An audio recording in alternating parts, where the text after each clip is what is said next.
Hello, everybody. Welcome to our podcast, Everything Product. So I'm Sid Saladi, Best Buy, product manager at Best Buy. Hi everyone, this is Funny. I'm a product manager at Intuit. Last week we had a really interesting discussion about crypto markets and also Coinbase. So if you haven't seen that video, please check our links to visit that video.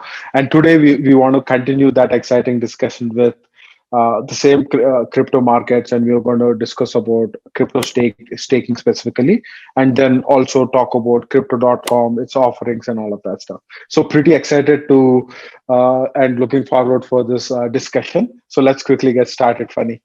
Yep. I'm super excited as well. Let me actually start with a simple question, right? What is the staking provider that you use and how much do you earn right now? Yeah, so I actually use Gemini, so that's my go-to product for staking, and I earn close to 8% in interest. Oh, that's nice. Actually, let me ask another question. So why do you need a cryptocurrency to earn 8% rewards? Yeah, so I think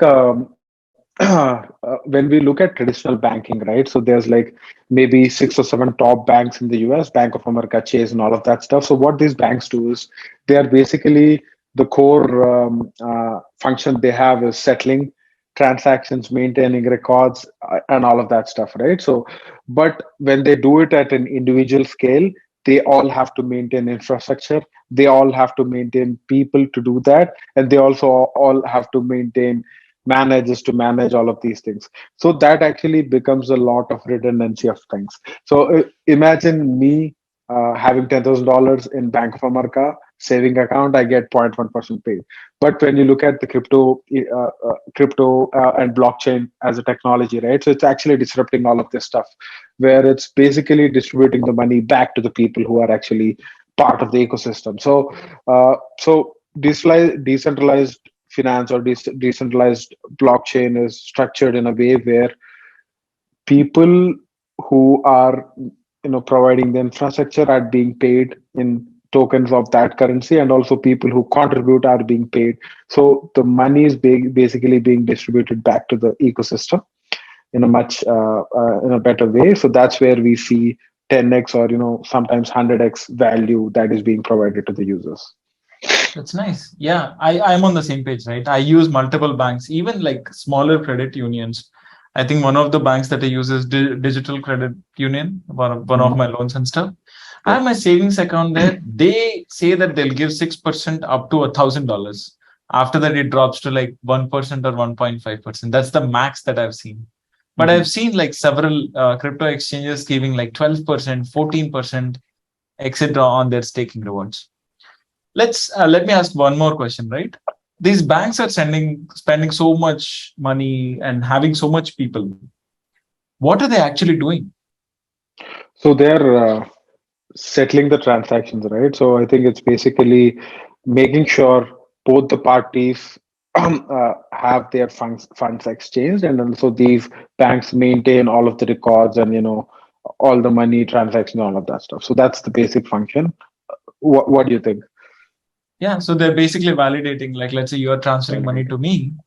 As soon as you do a transaction, they're basically validating that, okay, Sidhu, who transferred $100 to Funny, has actually $100 money in his savings or like checking account to transfer.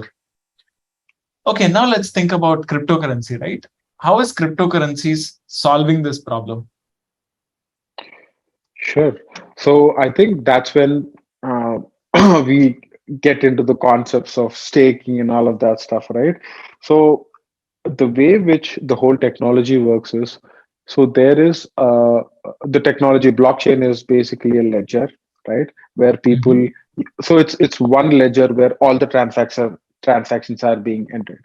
So then you might maybe ask a question of who enters the transactions. There is a person or a system that enters the transaction. So now you can ask the question of why do they even have to do that, right? Like, how are they incentivized to do that, right? I think that's when the staking or mining piece comes in. So that's Mhm. so like when I say staking, right? What concepts come to your mind? Yeah. So going back to the initial question that we were trying to answer, which is basically validating a transaction. So in order for us to do a money transfer, someone has to validate, or some system has to validate that the sender has the required money in order for us to send it to the receiver. And the way cryptocurrencies are solving that is by either proof of work or proof of stake. Proof of work basically means a miner who's mining the cryptocurrency is validating those transactions in the backend. And for doing that, we are giving him some rewards. And proof of work and proof of stake differs in only one thing. Proof of work, there are thousands of people who tries to do the same, versus proof of stake, there is only one group of people or one person who is chosen to validate those transactions. That's a pretty interesting thing, right? So let me maybe have that layman's hat on and try to understand and consume what you're saying. So imagine if I were working with a traditional bank. So what the bank does is bank basically maintains all this infrastructure and people and all of that stuff, software to settle these transactions.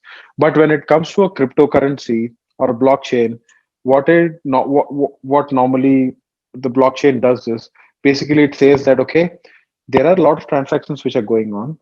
So I'd say if it's proof of work, it would call maybe 1,000 people who are interested in settling this. Hey, come on, guys, this is what you can you verify this transaction for me? And out of 1,000, right? I can't pick and choose. So what the blockchain does is okay, I'll give you a puzzle, and whoever solves the puzzle will basically get a chance to verify the transaction. So when I verify the transaction, right? That's when the person who verifies the transaction actually gets the money.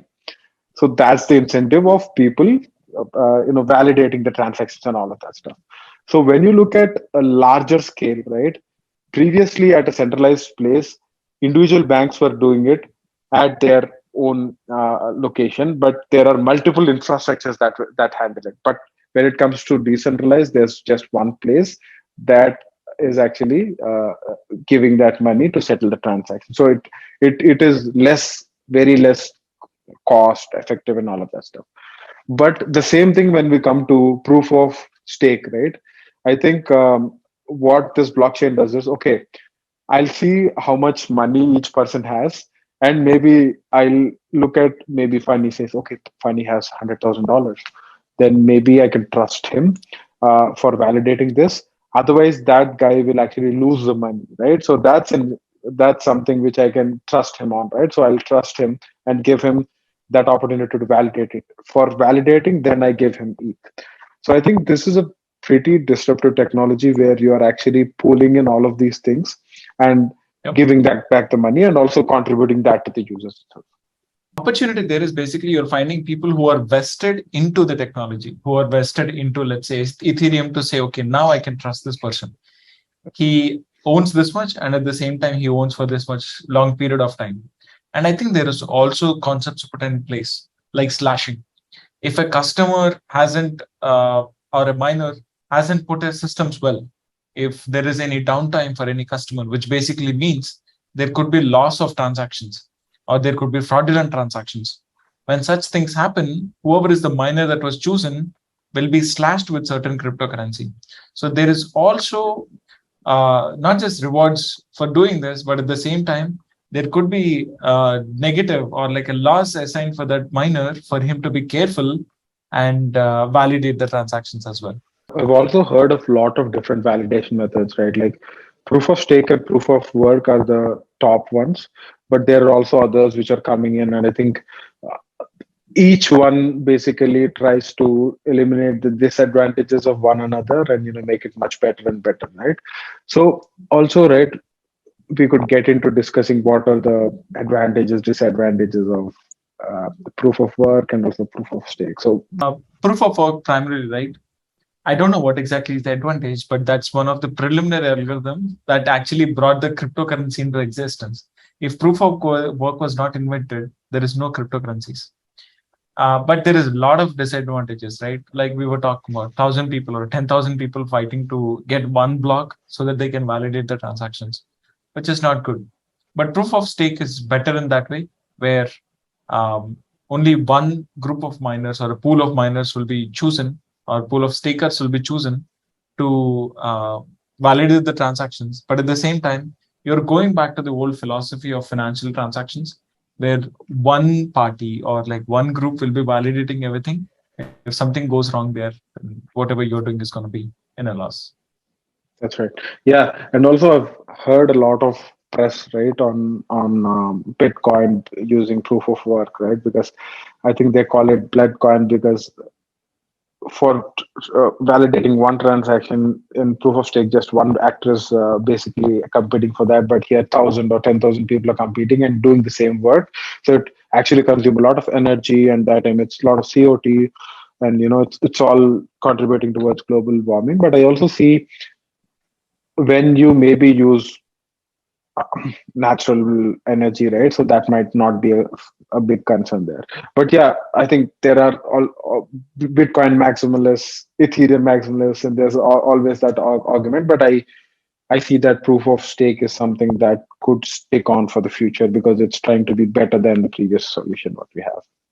Yep, I agree, Yeah. because it's benefiting both the parties, right? It's benefiting the stakers by giving the better revenue. It's benefiting the environment, and at the same time, it's benefiting like individual people who are like holding onto the cryptocurrencies to earn something better than the financial institutions. That's right. So yeah, and also maybe we can touch on how these companies like Crypto.com, Coinbase are actually using staking to provide that value back to the users once we get into that topic. But that'll be a really good discussion. So maybe Funny, let's quickly move forward, right?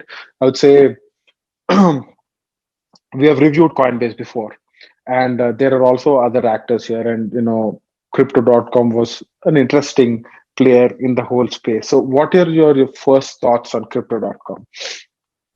Yeah, going back to the actual story of how I got to know Crypto.com, right? I never knew about that exchange being in existence. I think last Super Bowl is when I saw one of the ads from Matt Damon saying, "Don't get stuck in the past. Be a part of the future." And then they show cryptocurrencies on how you can invest in cryptocurrencies, etc. And one of the things that Crypto.com did when the market was having like such high rates was just to get people into their platform, they gave a month free without any kinds of fees. So that's an encouraging thing for any novice crypto investor to come in and try it out. And that's where I got to know about Crypto.com. So Super Bowl ads work. Okay, So yeah, that's how that's I why they got to know. charge millions of dollars for Yep. seconds, right? Definitely. Yeah, man, that's an interesting story because the way which I got to know Crypto.com were their ridiculous rewards, right? They have credit cards, which I think they have like four different offerings. The first one is a free offering, but I think once you start staking some rewards or crypto.com coin, you get actually ridiculous rewards, right? Where they pay for your all the streaming services which you subscribe to. They give you 10% cash back. That's been like, I think no other credit card company can actually offer those kind of ridiculous rewards there. So I think that's where I have like, okay, what is this company? Started researching, and then I initially was thinking of getting it, but then I said, okay, no, let me wait and see till it more people start adopting it. So yeah, that's where I entered into crypto.com. So this is the first level. Yeah, this was an interesting concept as well. Like traditional credit cards, I've never seen this. Like I've never seen my credit card paying my Netflix or Spotify. I think that's a very interesting aspect as well. Yeah, with different levels paying like different things, so that you're encouraged to like take their credit card. Yeah, so let me maybe let us maybe look at one of this, right? Like the most maybe the last offering there, right? So traditional credit cards, I imagine they basically charge transaction fees when you use a credit card, right? So I think those are paid by the merchant, right? Like Walmart and all of that stuff. And part of that is actually given you for rewards, 1%, 2% on all of that stuff. I've seen a max of 2%, right? Most of the credit cards, but American Express, which has a fees on it, gives maybe 600 for grocery. That's the highest which I've seen. But you are looking at 8% and 10% cashback here, right? So maybe the model which is working out here is these people are staking this money and getting interest from that, and they're actually giving that interest back to the users, which I think traditional banks cannot do. So this is basically a technology disruption here, right? That's true. The funny part is $400,000 worth of Kronos. That's crazy. That a general customer cannot put like $400,000. So they're reducing their risk a lot for this. I don't know how many people would be customers of this specific card, right?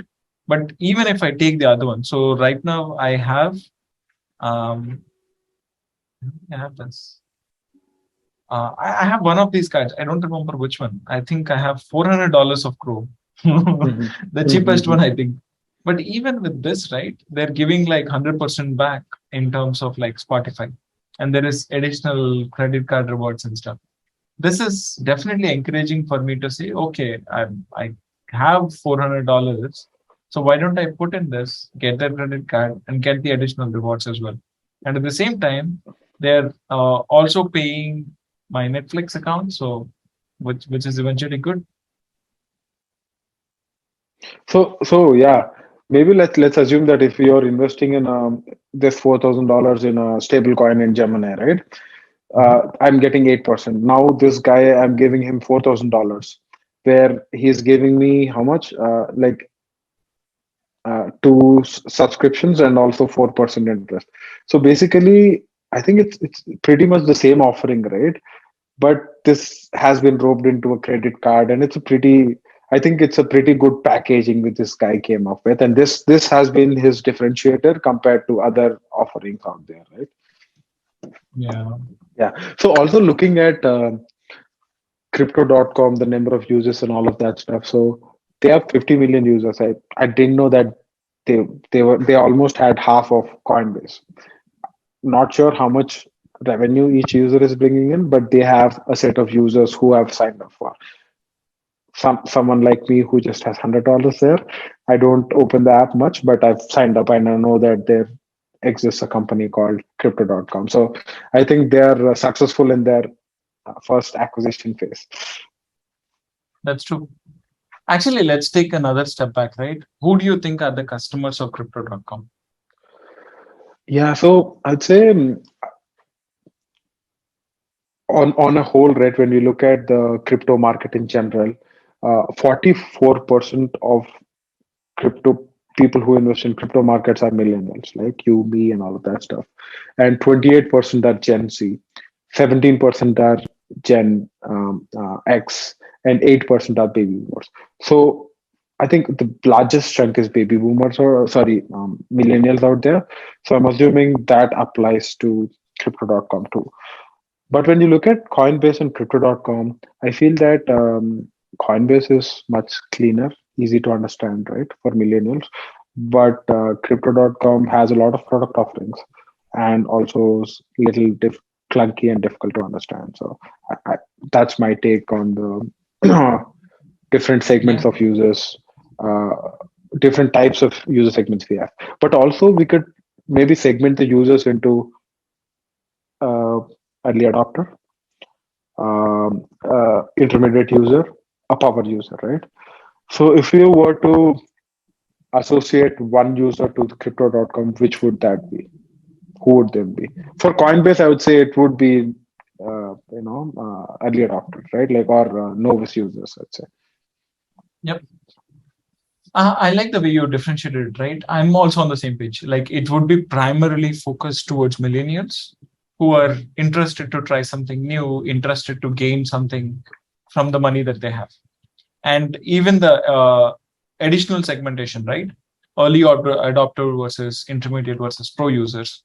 I would put more towards in like early adopters and probably like in intermediate users. The only reason I'm putting there is because of the additional capabilities they give. So a novice user might not try credit cards. A novice user might not try like so much of NFTs, but these guys are making them invest like 400 to like $4,000, especially in their own cryptocurrency, or like their offered cryptocurrency. And they're also giving all these additional capabilities, which basically means they want customers who are little bit or like higher on the vested thing. They are more keen on cryptocurrency. They're more keen on trying different things. So that's the only reason I would put like more towards intermediate than the early adopters. Sure. And also when we look at the rewards, right, it's pretty interesting, right? I think all of the freebies they're giving are targeted towards more of Gen Z, Yeah. right? That's Yep. because I think there's a generation of people who have started their lives looking at streaming services, right? It's for a millennial, it's like last 5 years or 10 years that's been going on. But I think these people Very have interesting started watching observation. television, right? So yeah, so I Yep. think they're basically trying segmented in both the ways where they want both the people. Also, I think when we look at the mission, right, I think the mission is something like accelerate the world's transmission to cryptocurrency.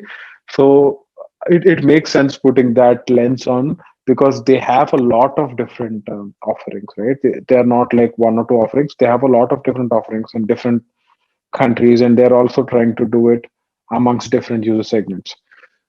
Yep. Yeah. So I think that brings a question of what again, right? Like, do you focus on one segment or do you like stretch your arms and offer what you can and then people pick and choose? How do you what's your take on that?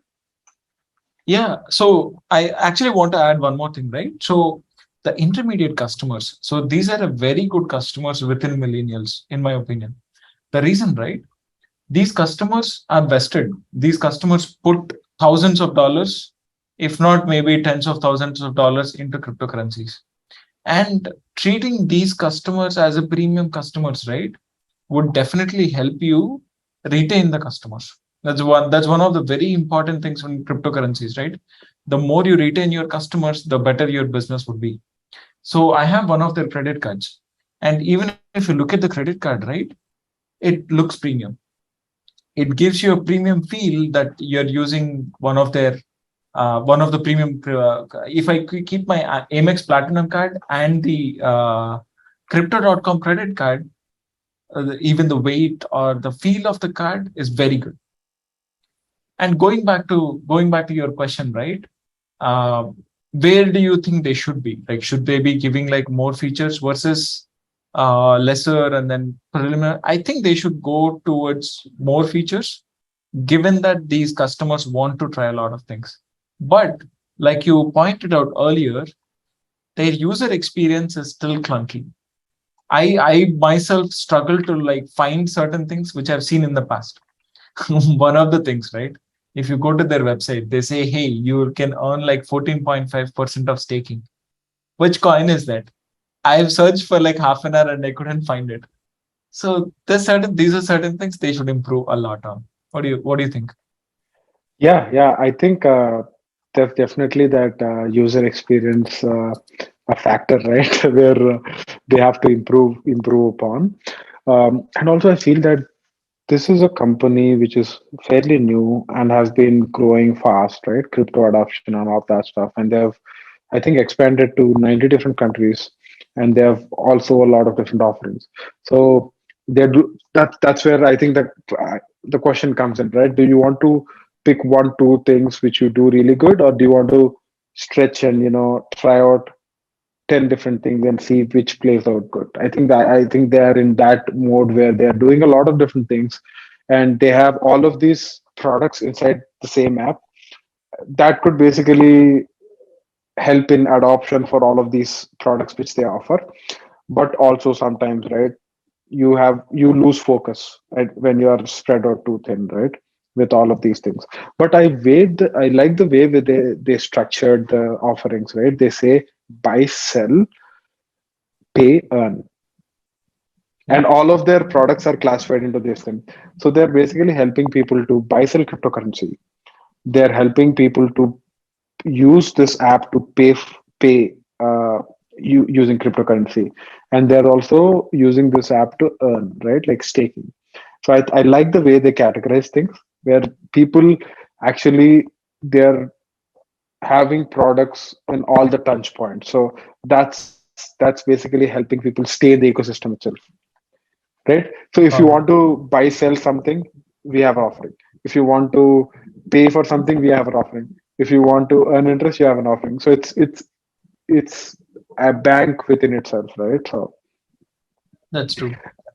also an interesting thing as I was thinking, right? So imagine if you were to build a bank in this age,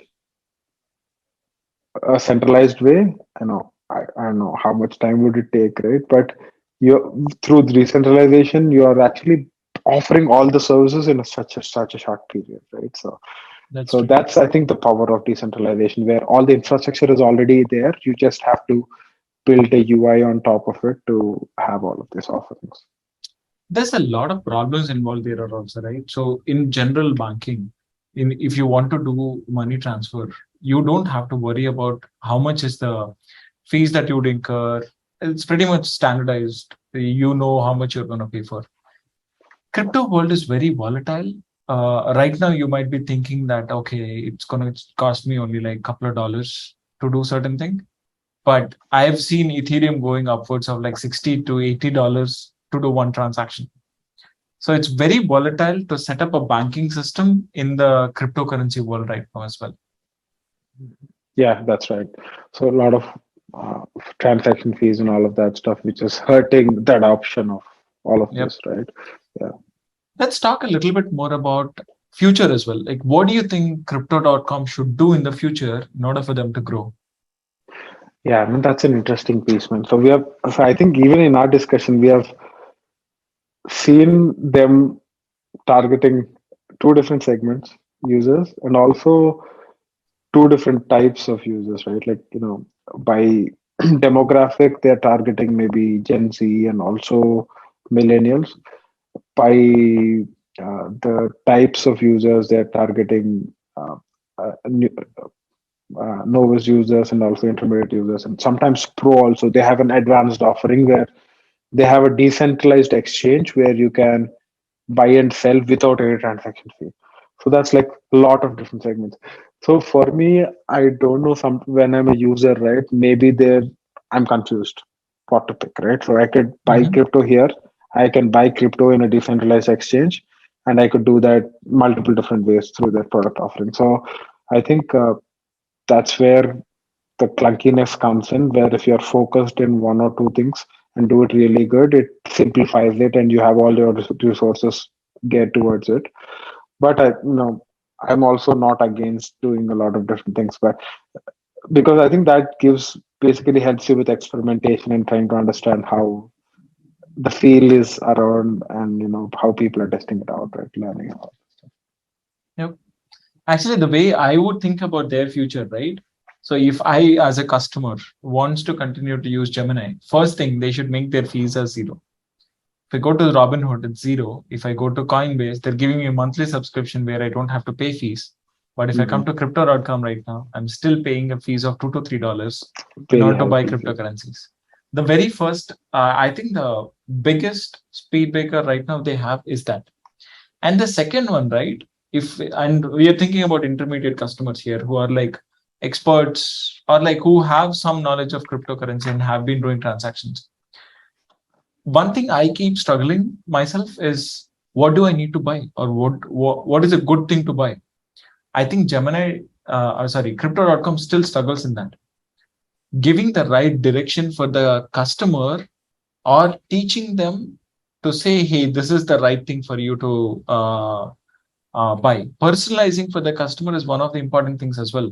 Like if you don't know what the customer is interested in, how can you actually help the customer and teach them to understand what to buy? Yeah, so that's an interesting observation for me. So I think these companies are doing it in different ways, right? Basically, Coinbase has this Coinbase Learn where you learn about the cryptocurrency and you get rewards. But this is kind of disconnected because you learn about individual cryptocurrencies. That's basically increasing your knowledge on individual cryptocurrencies, right? But Crypto.com has this gamification, I think, a feature which they recently introduced, or I tried it out recently after you told me. When I go inside, right, they basically give me a path, and I think that path basically uh, makes me do things that I'm getting familiar with the different products they offer. I think Mhm. that's also an interesting way of looking at it, right? So where if I check, maybe can we pull it up and see what it shows real quick? Yep. I can show it. So the way I think about that feature also, right? It's a good customer acquisition or like customer retaining mechanism, but it has a lot of issues with it. Let me talk through it. So, for example, right, this is the place where this is the gamification that we're talking about, where you can come on a daily basis. You have activities that you can do. You can also explore different things that they have. And regarding the cards and stuff, you can continue to expand, which will give you diamonds. You Okay, can use okay. those diamonds to go to their store and buy things. I've been using this for the last couple of weeks. It's in very nascent stages. So I've already finished few. Where are my new ones? The only thing that I have is if I do a status check, then I get one diamond. That's it. Other than Okay. that, there is nothing else. And even if I explore the things and stuff, right? Where are the new missions that I can do? This feels more like an Oh, A/B test to me, yeah, where yeah, they're trying to explore and keep the customers, but I think they have a lot to learn and grow. yeah. I think also maybe when tying back to their product offerings, right? Buy, pay, buy, sell, pay, and earn. Maybe they should ask people to do some of those things and use that product and earn some money there. So that's a really good way of getting people familiarized with how the UI works and all of that stuff, right? Yep. One more thing I was talking about, right? So, for example, this is a top gainer. But why is this a top gainer? I have no idea what this currency is. I can probably go through some of these details. But Mhm. teaching their customer what this is and how it would be helpful for them would actually get a lot more traction rather than just showing the basic details. I think that's where Crypto.com has a lot of opportunity. And they're trying to expand to NFT space as well, which is good.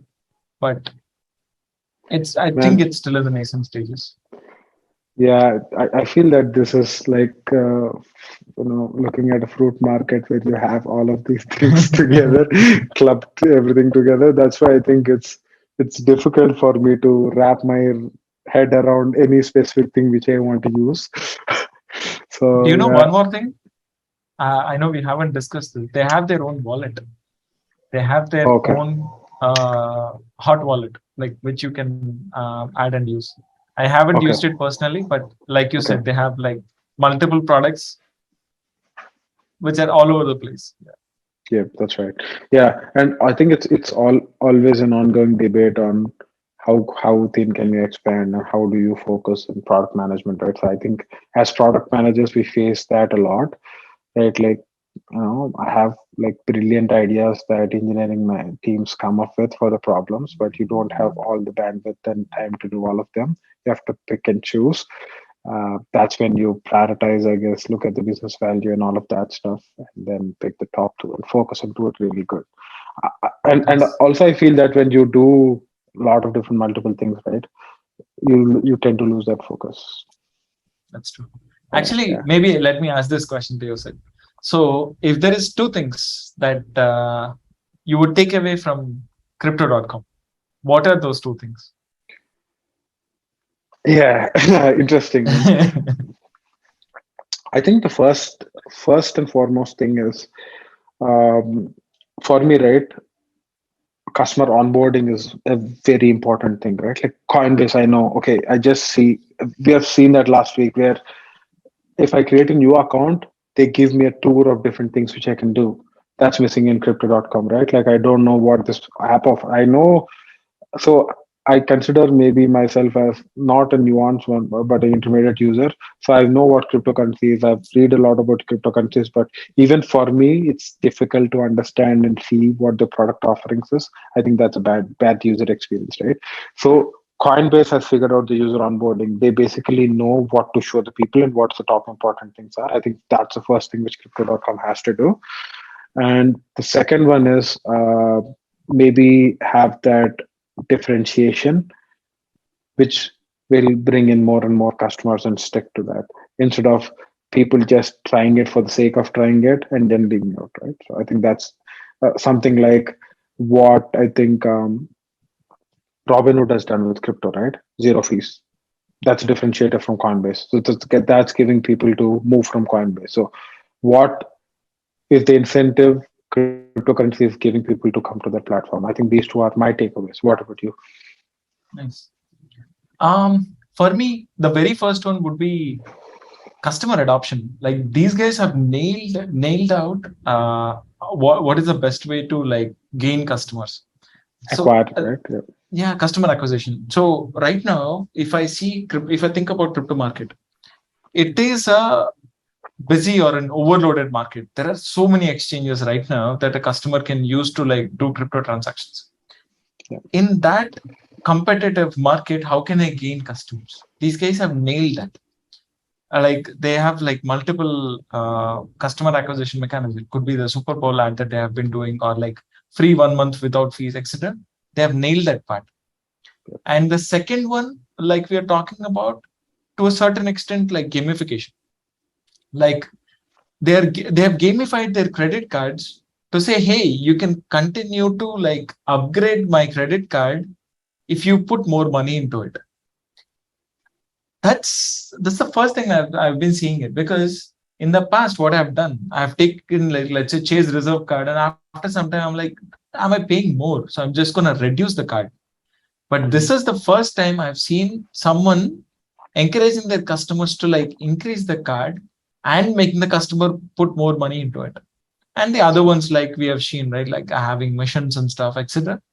I think they have very good thought process on gamification. Then they have a long way to go, but these are the two big things that I would take from Crypto Talk. That's right. Yeah. And also, I feel that there is acquisition, but activation isn't there yet. That people are not there. People are not basically doing the things which they do in a normal exchange, right? So for me, right, I put in $100 8 months, 9 months back. It's still there. I haven't used it for anything because I don't understand the product well. So I think activation piece where people start using them, and that's when the next phase comes in. Engagement is pretty important. And also I think their key is that credit card offering. That is like the gold mine for them. If they expand on that, I think once people start getting freebies for streaming services, I would hate to pay it from my paycheck again, right? If these guys are paying it for me, so I think that's a really good strategy which they can hone in on and expand it as they go. Awesome. This is Yeah, great conversation, Sidhu. yeah, great conversation, Funny. So I think maybe we have to also discuss about other small players like Coinbase. There's also Square in crypto fields and all of that stuff as we go. But I think it's been a pretty good discussion. I've been enjoying these discussions, but and also we have started this podcast pretty recently, and we are learning and growing every day, and trying to change and make things. So it will be also good for people to add more comments or suggest us topics on which we can talk about and all of that stuff. So that will be great if you can leave a comment or send us a message or hit a like button. Yeah. Any last thoughts? Hari? No, this is great. I always love to like talk about these interesting topics, right? Especially crypto has been one of our passions in the last few months, I would say, or maybe a little bit more than that. So it's very interesting to like understand another product manager's perspective of how you see products, how you see different things, etc. Thank you so much. Yep, we'll see everyone in the next podcast. Bye bye. Thank you.